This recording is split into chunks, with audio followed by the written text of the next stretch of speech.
YCP నేత కొట్టు సత్యనారాయణకు కేంద్ర మంత్రి శ్రీనివాస్ వర్మ వార్నింగ్ ఇచ్చారు. కొట్టును లేపేయడానికి కత్తులు కటార్లు అవసరం లేదని, కూటమి కార్యకర్తల వైపు చూస్తే కంటి చూపుతో లేపేస్తామని హెచ్చరించారు.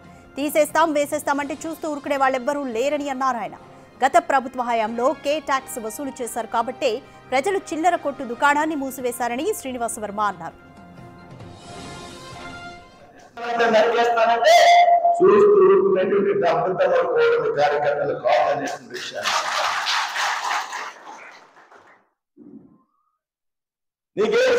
తీసేయడానికి ఖర్చులు కట్టాలి కానీ మీ కార్యకర్తలు ఒక కన్నెత్తి చూస్తే నిన్ను కంటి చూపుతో లెక్కేస్తామనేటువంటి విషయాన్ని కంటి చూపుతో లెక్కేస్తామనేటువంటి విషయాన్ని సందర్భంగా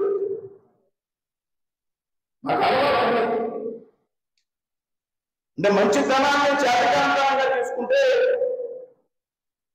అది నీ అవివేకం కానీ నువ్వు అనుకున్న విషయం సాధ్యం కాదనేటువంటి విషయాన్ని